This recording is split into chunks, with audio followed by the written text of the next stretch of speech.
Thank you.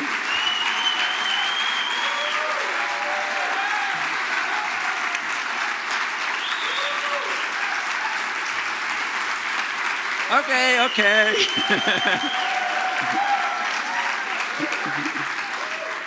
Well, I guess I can settle you down by saying, let's get rid of the Fed.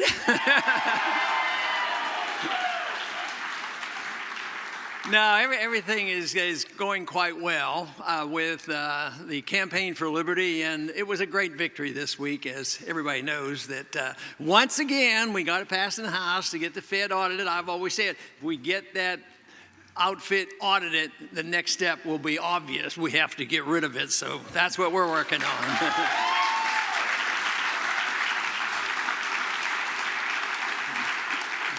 You know, I know Ronnie gave his speech, and it was very good and very lighthearted, and he said he would introduce his mother and his wife, and that's very good. But he didn't go into a great deal. He hinted to what was happening last night because we did get together, because we don't see Rand very often. And I know you hear in the media every once in a while, well, when did you talk to Rand? What did you say? What's your strategy? What are you doing? He gets tired of it, and I sort of get tired of it too. So last night, I'm going to reveal some secrets to you, because this is an inside group, and the media all left. There's no media here, I'm sure. And I know nobody will put anything on the internet. So we had our strategy meeting, and we got down to, and Ronnie hinted to what we talked about, and that is, when's the golf game going to be running? And when are you going to arrive for the wedding of Peggy and Ronnie's middle child? What time are you going to be there for the wedding?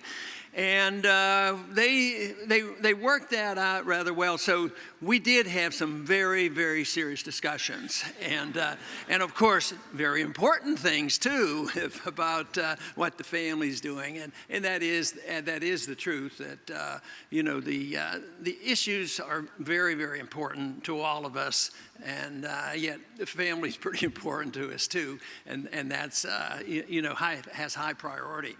But it is always very helpful for me to come to Campaign for Liberty and LPAC, because there are some days when it's easier to be upbeat than other days. And when I have trouble with sort of being on the optimistic side, coming to these events are very helpful. And during the presidential campaign, there was a lot of positive things said, and a lot of young people, you got rid of my apathy, and now I'm going to get involved. And that was always encouraging too. But it was a two-way street. It wasn't just me trying to and getting some people energized, but it came back the other way, because if there's not a response and we don't have a group and we don't have support, it just doesn't work. But we as a nation today, we have some real serious problems that we have to deal with, and I think at times they seem overwhelming, and at times they seem to be solvable. Right now, the most important thing is to separate the two: what's going on in Washington and what's going on outside of Washington. And obviously, most people think the only thing that really counts is Washington, and I think the only thing that really counts is what's outside of Washington.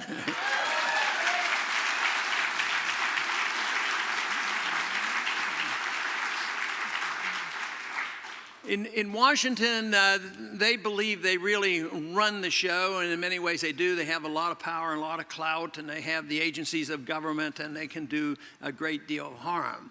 But they don't have much of a grasp about ideas, and ideas are what's important. Ideas move the world, the bad ideas and the good ideas.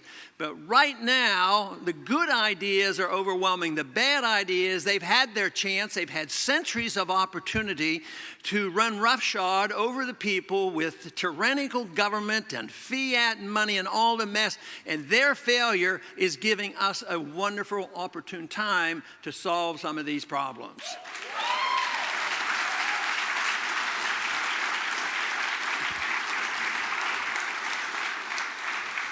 You know, the Audit the Fed bill was very encouraging, and it reflected this whole idea that the people really passed that. When I was there, we talked about it. Of course, I was talking about it since 1976, and we weren't getting very far, and I figured probably never would, but I kept talking about it.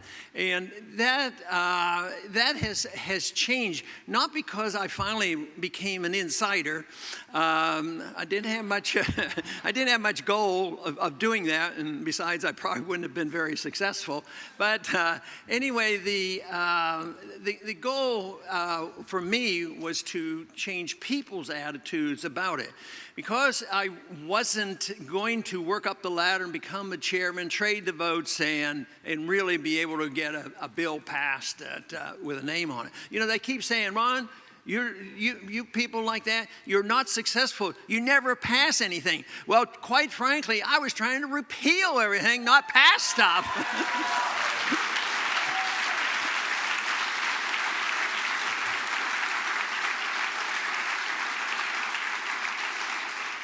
And of course, that went on for a good while, but eventually, you know, persistence paid off, because the strategy for me and for all of us, if we understand this, is to get the people to change their minds. You know, I often refer to Nixon in 1971, when he was giving his speech about going off the gold standard and everybody has to follow Keynes. He says, we're all Keynesians now.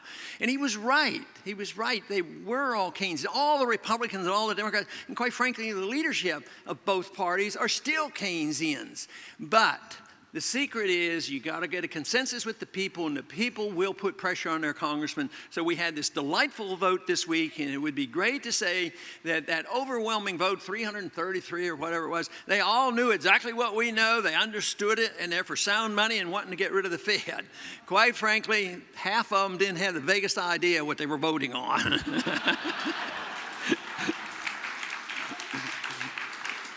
But they knew that it was good politics, and that's the way the system works. That people at home sent them a message and said, vote for it. And that's just what you all did, and the Campaign for Liberty did, was energize the base, and that's why they have done that. And you say, well, we have to wait until they really understand it. No, you'll wait forever, because it takes a certain group of people who are in leadership, who have the intellectual power and authority and ability to influence ideas, and then the rest follows. Governments reflect the people's attitude. And I think this is an example of how it can work. And there are a lot of other challenges. This is just one, and it's a bare step, and it has a long way to go. And some people say, well, it's never going to pass, and put a negative spin on it. But at the same time, it's so different than 30 years ago. You know, nobody even wanted to think about it. I mean, it was like a sacred cow. You didn't even talk about the Federal Reserve. Now, ever since the crash in 2008 and the confirmation that those of us who predicted what would come with the housing bubble and what happened on the NASDAQ bubble, it came, and all of a sudden there was credibility, and people say, what is this story about the Federal Reserve? And fortunately, one other thing happened. It seemed like there was a certain group of people that had a very open mind that surprised me and everybody else. It was young people, college kids on campuses started recognizing this, and they've been leading the charge. So it is a lot of things coming together. Then all of a sudden there's excitement about what is happening. And this is the initial stages, and just wait. There's going to be another financial crisis. Let me guarantee you that. And my suspicion is that it's going to be a lot worse than we have, and there's going to be a lot more demand, for reforms. And that's when we'll get down to serious business. But also this week they had another important vote. And that was the continuing resolution. Now, there's a bipartisan, understanding about the Federal Reserve. Although they had to concede so much already, there's a bipartisan support for the Fed leadership will support it regardless of what the party's saying for the moment. But there's a strong bipartisan leadership. That would mean that, if I'd have stayed there 50 years, I'd have never been chairman of the Financial Services Committee. So there's a lot of, a lot of clout there. But in other areas, like the continuing resolution. The continuing resolution is what they do, and they've been doing it for many, many years. When I first went to Congress, they had 13 appropriations bills, and we'd systematically go through them all and have open debate, and it would go back and forth. They don't do any of that more. They don't even pretend to do it anymore. It's just all dump it all in a basket, and they say, oh, we're going to continue the government at the same rate we have been, just so the government doesn't close down, and nobody wants to close down the government. So they concede that that will happen. But they don't keep it the same. They add on. They put it all together and tell the members, well, this is just a continuation of what we've been doing. We're not raising anything. Oh, except for a few things like a war. We got to get the war going, and we got to give rubber stamp what Obama wants. Oh, no, we don't like Obama. Yeah, but we love his war, except for one reason. He's not bombing enough people.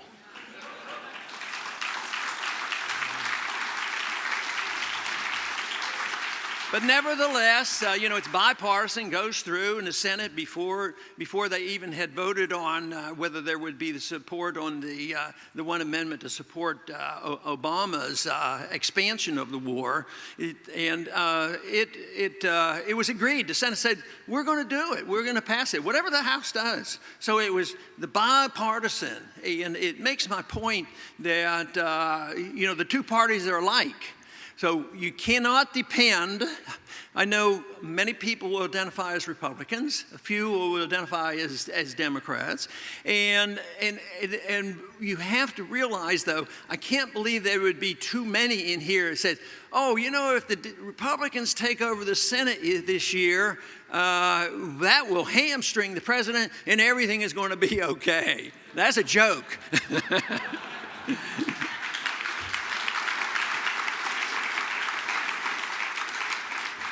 So it wouldn't be okay because they all believe in the same thing. They believe in the Federal Reserve, and they believe in the war. They believe in the spending, intervention overseas, and they believe in the American empire. They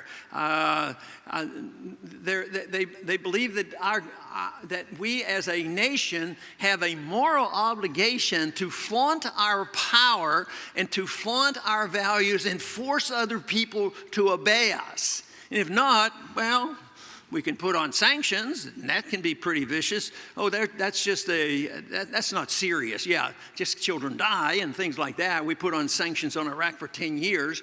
Madeleine Albright did not deny and agreed that 500,000 children died during that episode because we bombed them, bombed their waterworks, denied medicine, denied food, and 500 children, they said, died. And sometimes I wonder about, this concern about the children in this country. There was never any concern about the children in Iraq. And then they wonder why.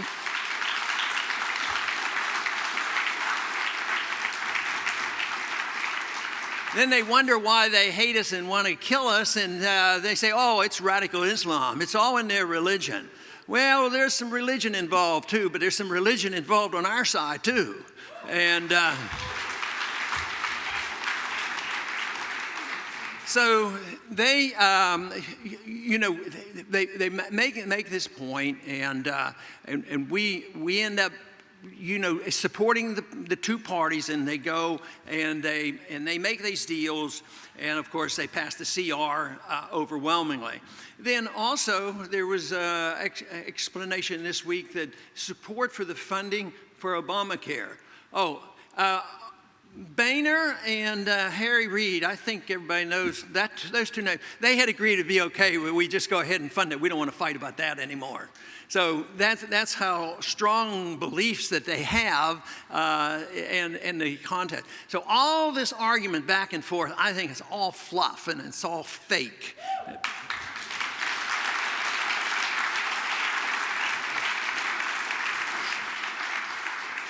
So, but it was important. There's a good reason for them to agree. They got to get home. They got to vote. And get the votes, and they got to get reelected. They got to get reelected to do good. And this is, they believe this. They believe they would probably on a personal basis say they would agree a lot on what we believe in. But it's overwhelming. We can't do it. We got to go along with it. And they'll have to vote away. We don't want to look extreme. And if we're not here, how can we do all this goodness for the country? So they sell their souls and they sell themselves in many ways, monetarily, and I think morally too, because they just give up their beliefs and deceive the people, because a lot of people campaign pretty well, and then when they get there, they compromise pretty well too, and that's where the real problem is. But you know, there's a couple other things that happened this week. One was just the vote that happened yesterday. I was disappointed in the vote in Scotland. Who here would have been glad to see a yes vote on that?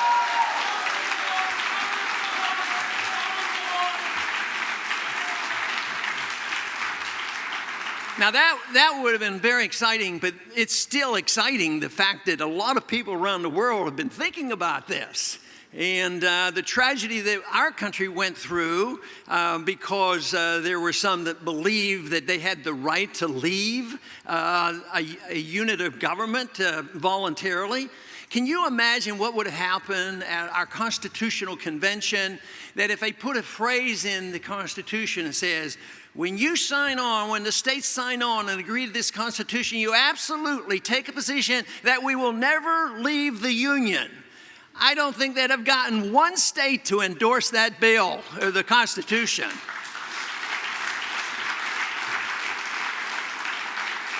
Now, does that mean that if you take that position, that means you're un-American, you're against it, and you want to tear America apart?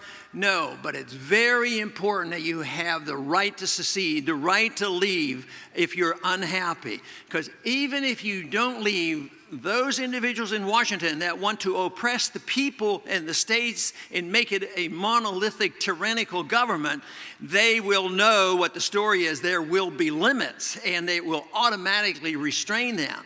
So in the last 150 years, there's been no restraints whatsoever, so there's not many rights left, you know, wholly for the people and for the states. So the original intent of having a republic of loose-knit governments coming together, that's long been lost and one of our major problems. Not only do we have to deal with the accumulation of power and tyrannical operations from our federal government, there's a lot up there that still believe that we're supposed to even have bigger government. Can you believe that most of the people in Washington still believe we ought to be in the United Nations? I mean, they still believe that stuff, and yet it's to no benefit, and it's all a gimmick too. Who pays for all this? We're in NATO. Okay, NATO gets together and agree to go and start a war. Well, who is it? It's our kids and our money. And we control those units as well, but it's an economic powerhouse that we are obligated to pay for through our taxes. So I would say the best thing is to think in terms of what the people of Scotland tried to do. The smaller the units of government, the better, and self-determination should be respected.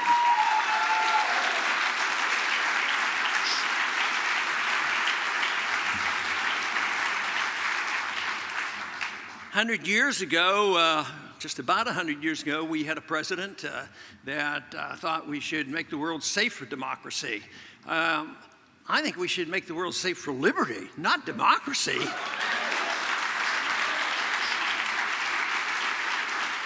So Woodrow Wilson drags us into the war, and one of his big pitches was self-determination. We're going to win this war, and he desperately gets involved in World War I before it closed out. He was terrified that they didn't end the war before he got in there and killed some people himself.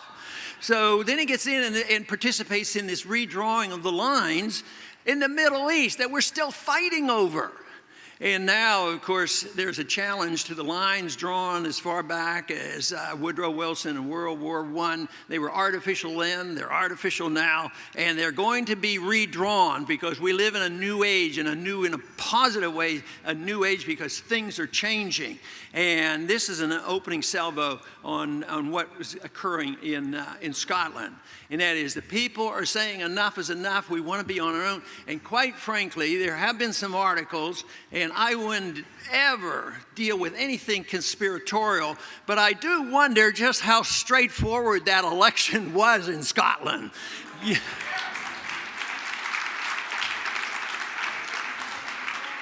Because there was a lot at stake there. There was oil at stake and images and what if this gets out of control? What if somebody else wants to do the same thing? What about Caledonia? They might want to secede from Spain. And what about Quebec? They've been talking about it too, and they have a different language. Why wouldn't they be encouraged?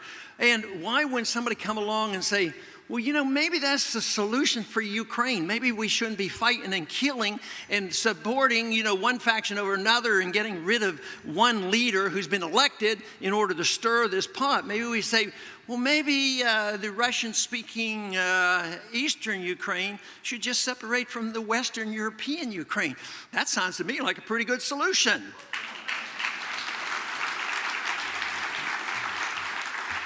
You know, Tibet would like to leave China. And China right now, I don't know how strong they will remain economically and what they can do, but Tibet has wanted to leave China for a long, long time. And there's another group of people who have suffered, especially since World War I, and those are the Kurds. Does anybody know where Kurdistan is? Nobody knows where it is because there isn't any. But there should be. They're Kurdish people, and they identify with themselves. And they're all thinking about it, and they're not going to stop thinking about it just because of what happened yesterday in Scotland. And I think this is very, very healthy. I think what we're witnessing now is the failure of a system of government that has been with us for not just 100 years, but hundreds of years, where they believe that the individual was not deserving of respect and rights, and that governments were always to be tyrannical. And you know, they say that when we talk about liberty and talk about some of the fundamental liberties of our Constitution, oh, you guys want to go back to the Dark Ages.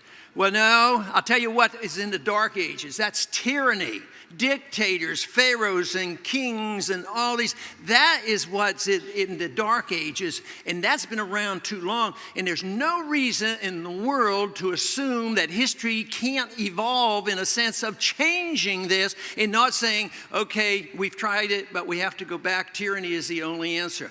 I actually believe, and of course, it will be a while before anybody will know whether I'm even moving in the right direction, but I actually believe that the human race can change. They can evolve. You say, oh no, wars and rumors of war and people are going to kill and there's always going to be violence, which I happen to agree. But there will be a big difference if the violence is done in a local manner, one-on-one or small little groups, compared to allowing the people who promote violence and the force of government to dictate to people, to allow them to get into government. That's where the problem is, you know, allowing these people to run the government.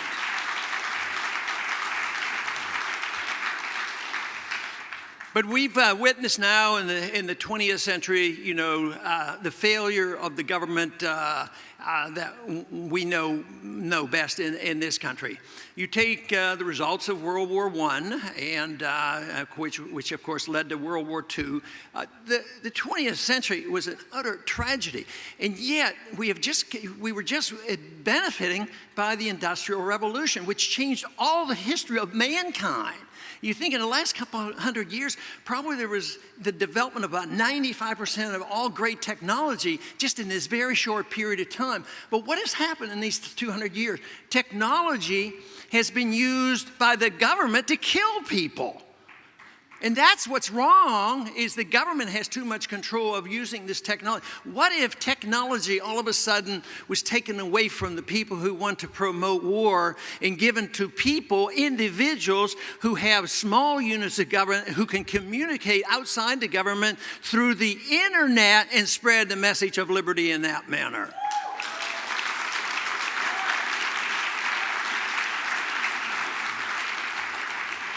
And I think we're starting to see that. Technology is on our side. Yes, there's a lot of technology and still a lot of clout in government, and it will be. But I don't foresee wars coming about like World War I and World War II. I don't think that's on the horizon. That doesn't mean there's not going to be a lot of killing. There's a lot still going on. But you know, it's outside of government. And that can be bad, it can be good though. But right now we have smaller units of government. Right now, you know, we have all these governments in the Middle East, and we have NATO. In the Middle East there are millions of people, maybe 30 million, 40 million people, and all the governments around there who despise ISIS, you know, the Islamic State. They object to it. And you know, nobody knows how many people. They can't even name the people who run ISIS. And they claim, well, a couple months ago, it didn't even exist. Nobody knew about it. Then all of a sudden, a couple thousand people invaded and took over a town. And then there was 10,000, then 20,000. Now, who knows, 20,000, 30,000. That the states over there, the governments are so inept, if they don't like them, they can't even handle this. And so it's the failure of the state. But I'll tell you what, there will be a resistance to it if the people are allowed. There's something wrong when you have militants like that and the so-called protectors of the people and the protectors of these countries. They can't even handle this. And well, they say, well, they have too many weapons. Where in thunder did they get the weapons? From you.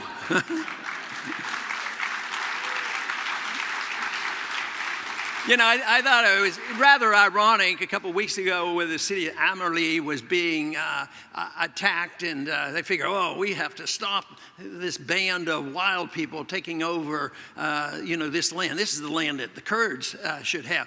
So we decided, our government decided, well, we have to at least have some bombing up there to make sure they don't take over another town. So they listed an order of priority of what we had to do. And the first order of priority was for our bombers to go up and destroy all the American weapons. Because they had our weapons. Where did they get them? They got them from Syria. Why are they there? We sent them there. Oh yeah, we were helping the rebels. And but they were the moderates. You know, the moderate rebels in Syria were the ones who, you know, did deals with the radicals who became the Islamic State.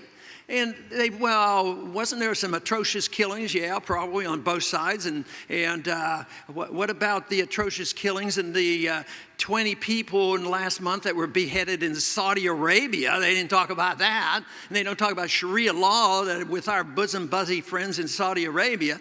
But no, I mean, this horror was happening up there. So they were the people we were supporting, but they were the moderates. And what are we doing now? You know, this whole thing started in many ways by our government deciding, get rid of Assad, he's a bad guy.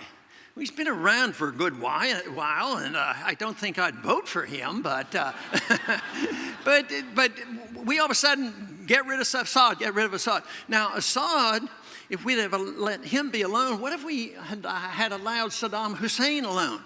You know, he didn't like you know, Al-Qaeda. They weren't there. So all of a sudden we get rid of them when we create a new government that, you know, as soon as they were attacked by these 20,000 hooligans, we spent billions and billions of dollars on training, getting them all these weapons, so they dropped their weapons and ran. And they call that success. Oh no, it's not quite successful. We have to start all over again. Let's go back to bombing, and then we're going to do what McCain says, send them more weapons. There's only one group of people who sat back and said, you know what, that is a great idea. And those are the guys that run our military industrial complex, so let's deny them their money.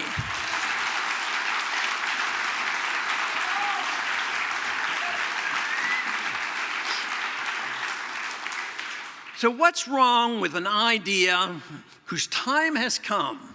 The idea that we have a foreign policy based on the golden rule. And don't do anything to anybody else that we don't want them to do to us. Wouldn't that solve a lot of problems?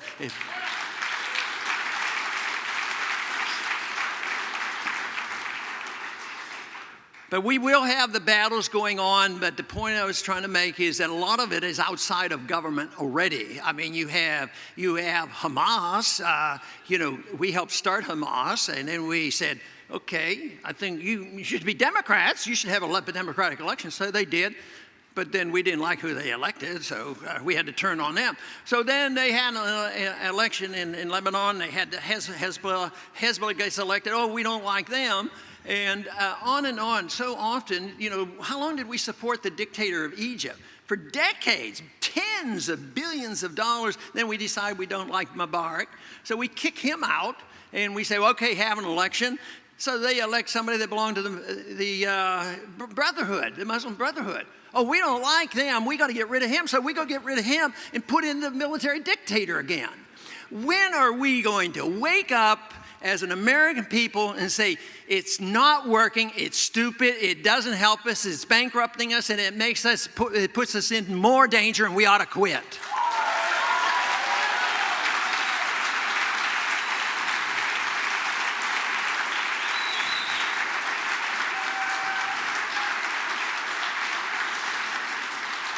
Okay, I think I got my point across about foreign policy.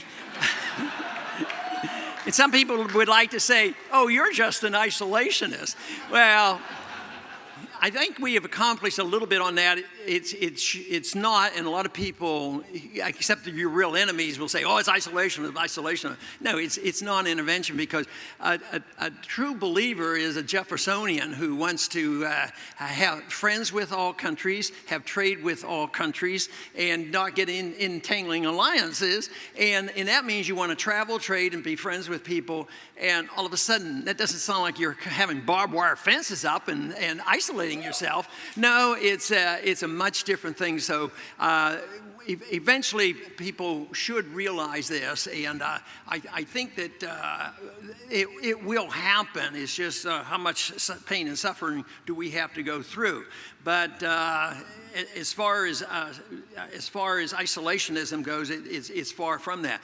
Because under those circumstances, you'd have an international currency, which would be voluntary, market-oriented. It would be a gold standard and not a paper standard run by all the central banks.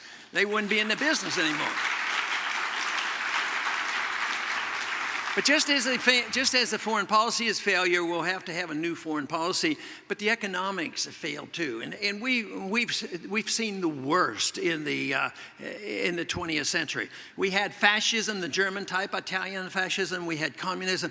They didn't kill tens of thousands or tens of millions. They killed hundreds of millions of people with this stupid attitude about tyranny and used by governments. At the same time, it was an economic policy that starved people to death, and they used that as a tool. So it has failed, and we have to get to the point where we have enough people to understand, just as we had enough people understand why we need more transparency of the Fed, we need enough people to see the transparency of a free market economy where there's private property and contracts, why that is far superior to any of the economic planning of a government, because that always fails.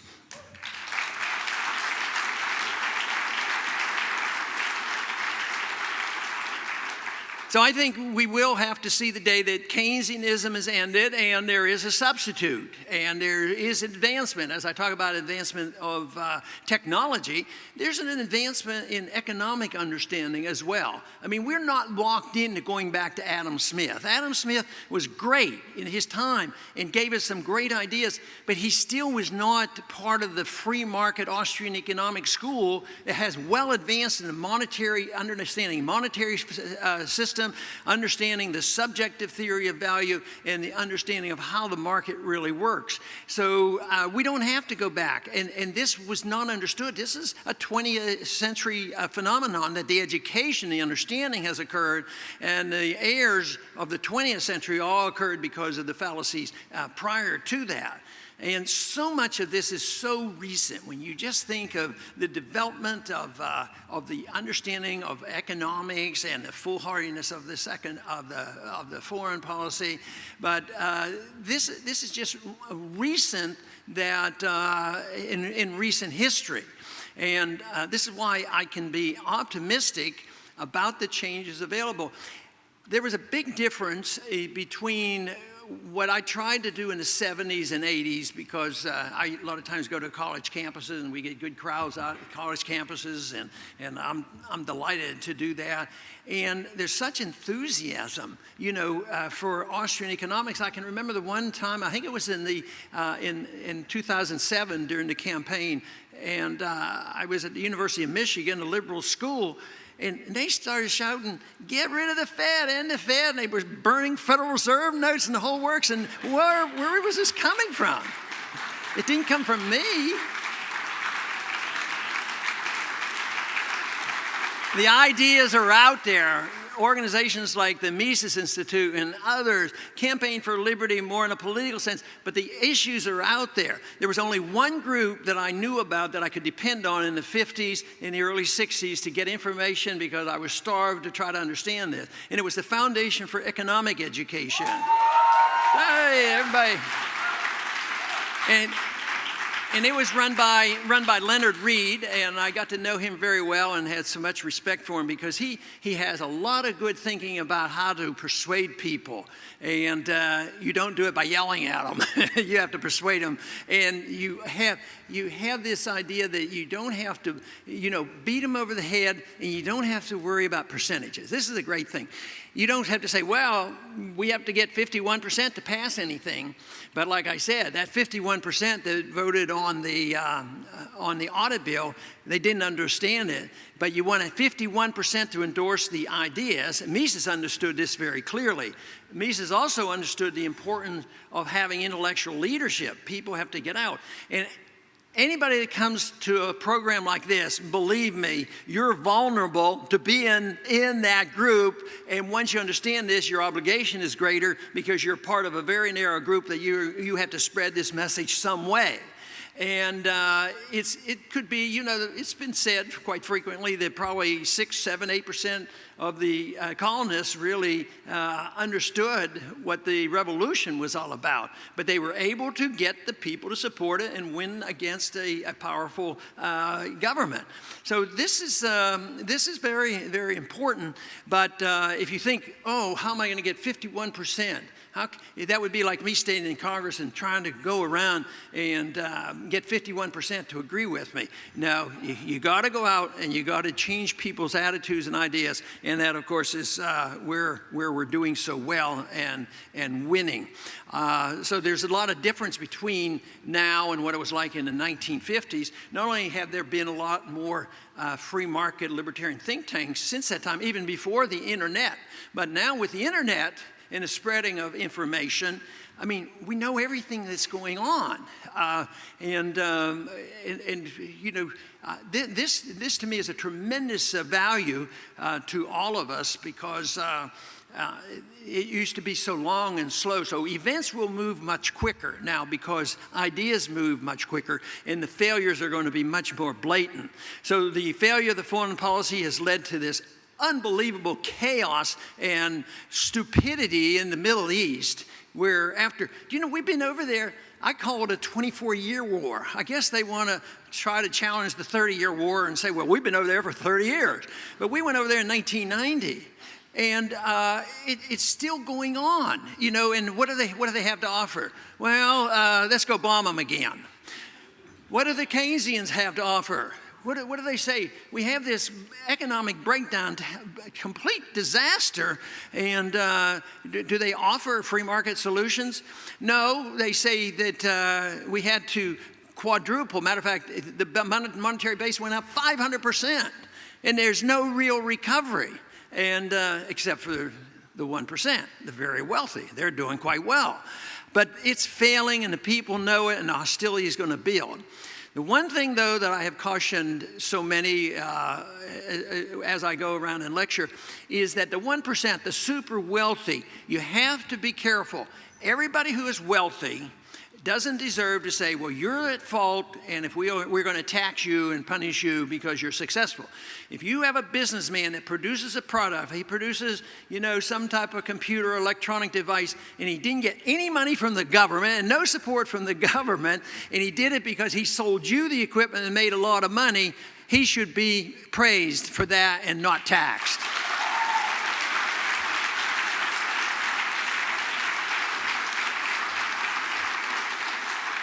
But if he's part of the military-industrial complex or the banking-industrial complex or, the penal system complex or the media complex where he's in bed with the government, they're in bed with the government, that's a different story. They don't deserve it, and they don't deserve to make the money as the system is being inflated and the bubble's building, and they certainly don't deserve to be bailed out when the whole thing comes apart.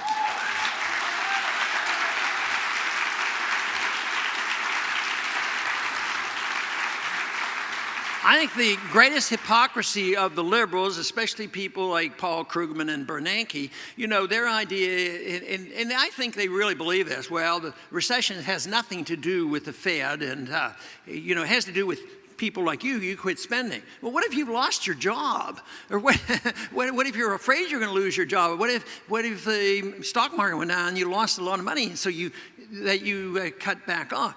So it's your fault. You didn't spend any money, and they say spend more money, and that's why recessions are caused. People quit spending money. So the theory is just get the government to spend the money in place. If the government spends the money, that will stimulate the economy and the recession will be over. And to some degree, when the recessions are milder in the early part of the destruction of a currency, it sort of works. So it has been working, and we've been totally off the gold standard since '71. So there have been recoveries, but eventually it doesn't work anymore. Used to be under a free market, if you produced $1 worth of debt, you usually got $1 worth of GDP increase. Today, we end up spending, the government and everybody, $10 for $1 worth of GDP. And so what is the solution? It's not working, so they said spend more money. So it's sort of like we didn't solve our problems in Iraq. We were there, send more bombs, send more sanctions, punish more people, kill more people. Economics, they say, well, we've been doing this. We've been manipulating the monetary system, and we had artificial low interest rates, which is a real source of our problem. Well, it didn't work, so we're going to do it a lot more, and they think it's going to change, and it won't. And eventually they'll have to admit it because there will be a rejection of the system, and that, of course, is our job is to be available and understand what the alternative has to be. So if the alternative on foreign policy is to mind our own business and not assume that we are the policemen of the world and quit spending and wasting this money overseas in economics, there are precise answers. Sound money, private property rights, voluntarism, let people go broke when they have a bad deal, and things will work out. But politically right now, that's not going to be available. They're going to keep marching on until they utterly destroy the currency, which who knows when that will come. So these events are very important. They're setting the stage for not only what we have seen in these last several years with a lot more of attention given to monetary policy. Right now, come November, I imagine a lot of you have heard there's going to be a referendum in Switzerland. You know that? A referendum in Switzerland. I think it's November 30th. And Switzerland is a real disappointment. They were the last to go off the gold standard. They always had a sound currency. They stayed out of the United Nations and the IMF, and they were always neutral in war. And the other thing that I really liked about Switzerland is that nobody knows the name of the president. How many people here know the name of the president of Switzerland? And it's not important. They get together, they have these cantons or states, they get together, but they're pretty independent, and they elect a president, and it's a figurehead in a way. So I'm looking for the day for the United States to be so, changed and decentralized that no American will know the name of the president. That would be wonderful.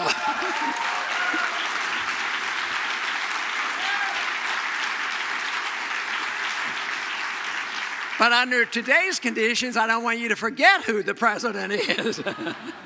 So that is, pretty important on the system. But anyway, Switzerland, in the 1990s, they joined the IMF, and then they sold their gold. They sold 60% of their gold, and they, joined NATO, and and their economy went down. They're having trouble. Now the people there, just like the people spoke on our audit bill, the people there are speaking out, and they're having a referendum. And they have 3 points to the referendum. They said, that there'll be some backing of the currency with gold, 20%, better than nothing. And then they told the central bank, you can't sell any more of your gold, our gold, the Swiss gold. And they said, yeah, and that gold that's stored over at New York City, we want it to come home, bring their gold home to Switzerland, and that's what should be done. I hope they have a little more guts than the Germans do, because the Germans, indicated bring the gold home because they're starting to question the trustworthiness of the United States. So they asked for it, Merkel asked for it, and the answer came back, yeah, we're going to give you your gold, but it's going to take about 7 years. We got to find it first. Now, nobody knows exactly why that is. My guess is it's been committed someplace. Why wouldn't they do that? And I think, and this is just my suspicion, is that she backed off mainly because she was probably told, if you push us and we can't literally give you the physical gold back, boy, that could disrupt everything. That could let the people know what's really going on, and we don't want that to happen. That's going to hurt the world economy. It's going to hurt your economy. You're already weak. So it was sort of a blackmail. Don't push us, because we really don't have the gold. But these are grassroots movements. It was Germany, it's Switzerland, and of course Scotland. So people are rising up against the government. But this.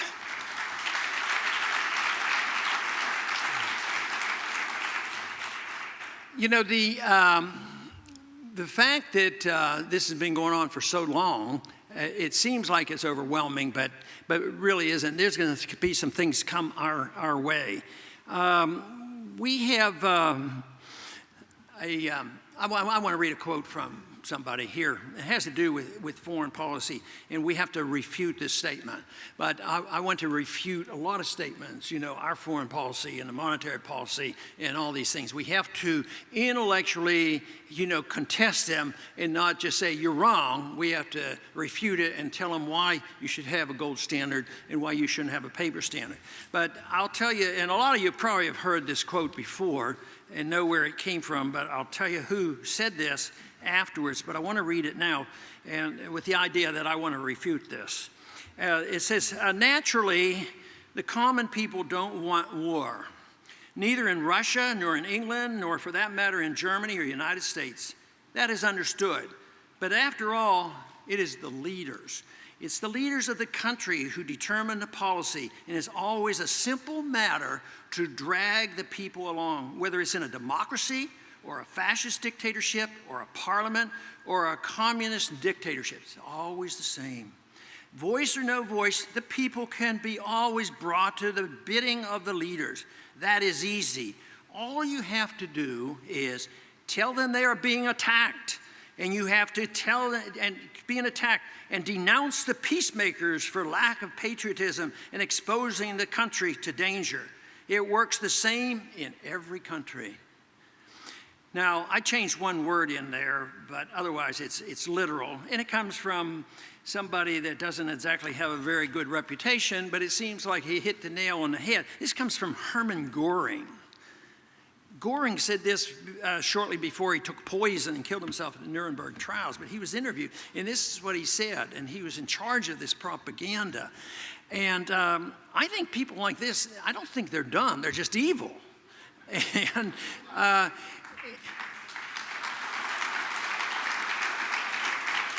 And I think there's a tendency for some of these individuals like that to tell the truth. I believe he's telling the truth here as he sees it. And I think that you can apply some of that argument to bin Laden because, we see him as an evil person. He was willing to kill innocent civilians to make his point. But he said very clearly what his goal was. It was, of course, he was angry about us bombing and killing people over there. He was angry about not helping the Palestinians. And he was angry for having military bases on the religious territory of Saudi Arabia. Those were his justification. But his goals were, okay, we want to bankrupt America. We want to drag them into a no-win war over here, and we want the American people to get into a dispute over policy. And it looks like he hasn't done so badly, unfortunately, but we have done poorly, in the fact that we fell into the trap. But it just goes on and on. But on this is pure propaganda. But what we have to refute and refuse, to listen to this stuff, the propaganda. And that's all we get. And it's been so much in my lifetime as I study the issue of war. I certainly was very much aware of what was happening in Vietnam. I was drafted at that time. And that was based on a lie. How about many other wars have been based on lies? How many lies are being told about Ukraine right now? How many lies were told about Saddam Hussein, tearing out babies from incubators and throwing them away? They were all lies and weapons of mass destruction. So it's based on lies. So we have to get people to question this stuff. And it's so sad to have one of your ulterior goals is to don't believe our government. They almost always lie to us. And that is a tragedy.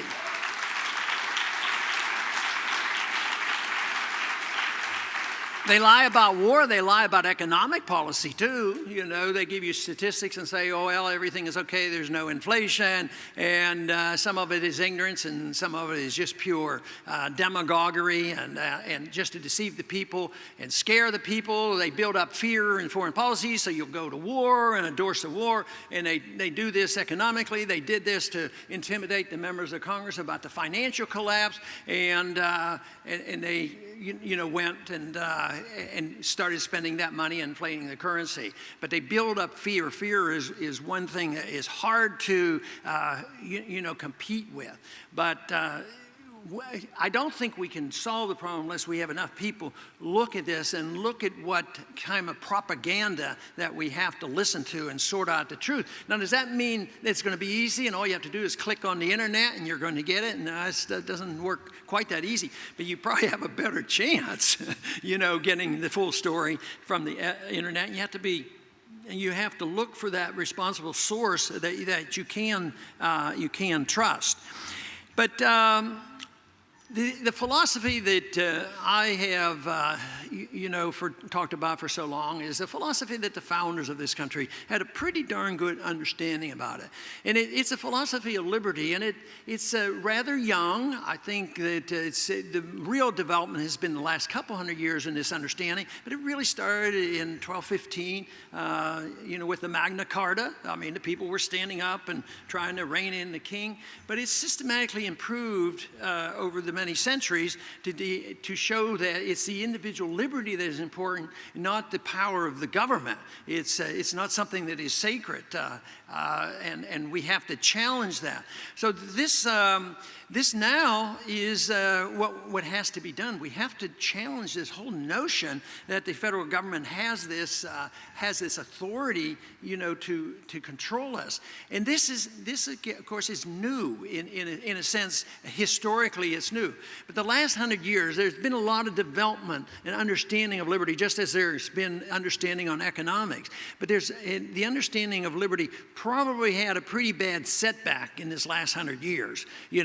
If our ancestors of not too many centuries years ago had a better understanding, guess what? 1913 would have been a different year. There'd be no Fed and no IRS and no income tax.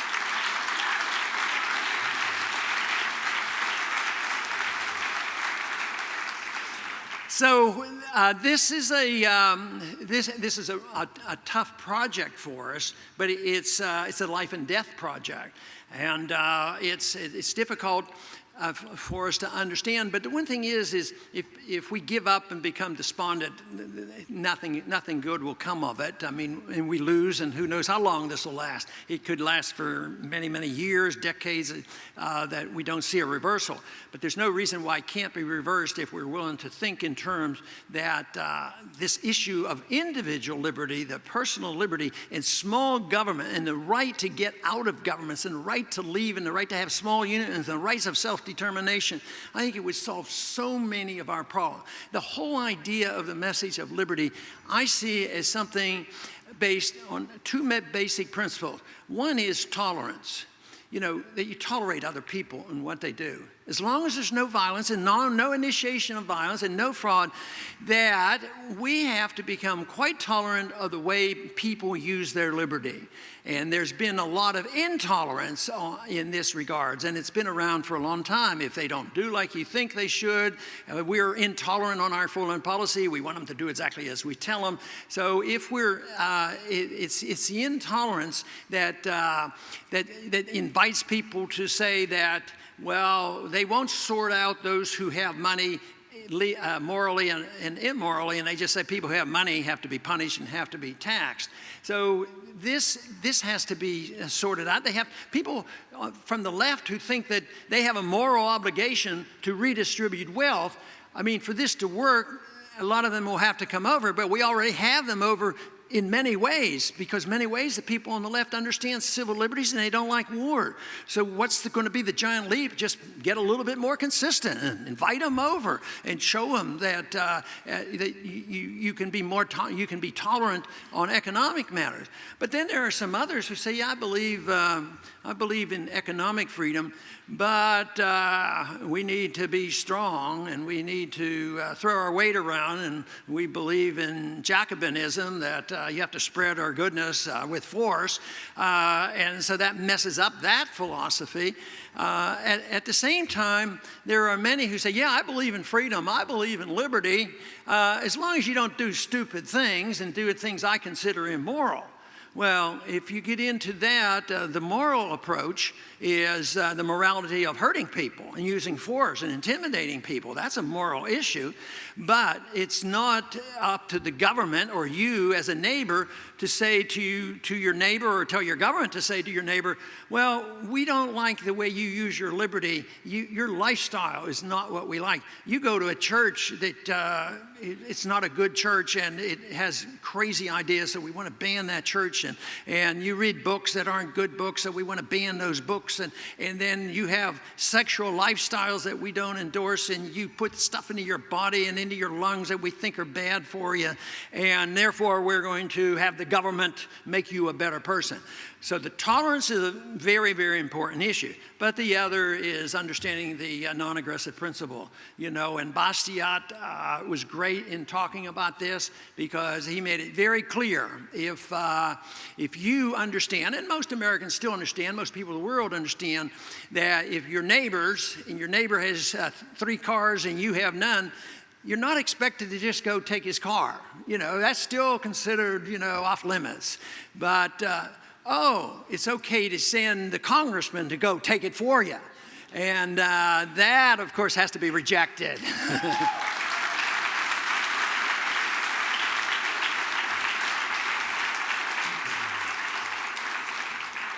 So if you accept those two principles, more tolerance, and a lot of people say tolerance means that you're accepting it, that you're condoning it, and that you sanction it. No, that isn't the case.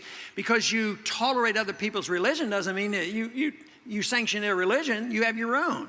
But just because you allow somebody to have a lifestyle you disapprove of doesn't mean that you have to endorse it. And a lot of people don't quite understand that. They think legalizing freedom of choice is an endorsement of what people do. And there's no reason in the world why this can't bring people together.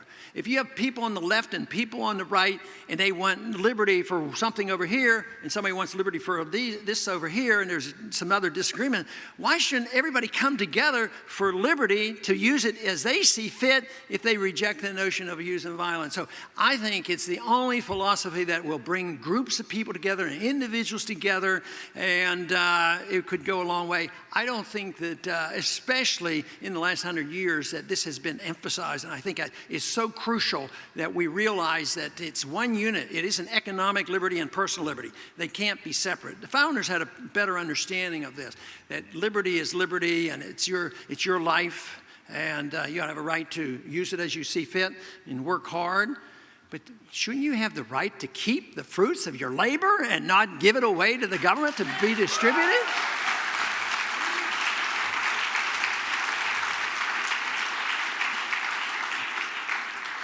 I think one of the personal goals that we all should seek is seeking the truth, and I complain about the lies that government tells.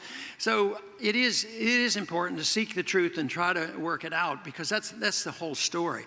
But I've written that truth is treason in an empire of lies, you know. And how often do we hear this now? People tell the truth, and you have somebody like a whistleblower now and then who's telling us the truth, and they get punished for it. They shouldn't. They should be heroes for telling the truth.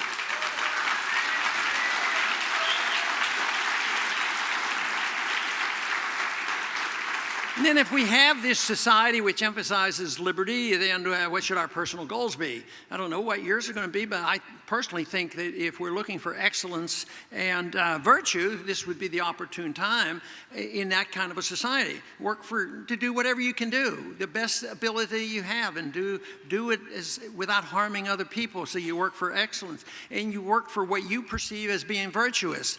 And this should be a pretty nice place to live in if we endorse these ideas. But if you turn over this idea of a fair economic distribution, if you turn over this idea that the government is going to dictate to us our social activities to make sure that we are a better person rather than trying to improve, see, the responsibility should fall on us individually or as parents or as friends and neighbors and churches. It's all done voluntarily. And, you know, in some of this idea of how we would spread some of the good features of a free society, it should be done voluntarily. We should set the standard, and then people would want to emulate us. Do you think people around the world want to emulate us now? Because anytime we don't like what they do, we either send sanctions to punish the people, and we send bombs to kill a bunch of people, and then we kick out the leaders we don't like. And you don't persuade people that way. You do it by setting a standard, and I think we would be a lot better off. So those aren't very complicated ideas. They're pretty simple, but you have to get people to endorse them. But it isn't like you have to have a PhD in some fancy science to understand, well, don't hurt people and don't bother people just because they're acting in a way you don't agree with, and don't initiate force. And believe me, I think that is the road to peace and prosperity. And how can we have a higher goal than seeking peace and prosperity? I believe if we honored and respected and understood what the cause of liberty is all about, that we would have peace and prosperity. Thank you very much.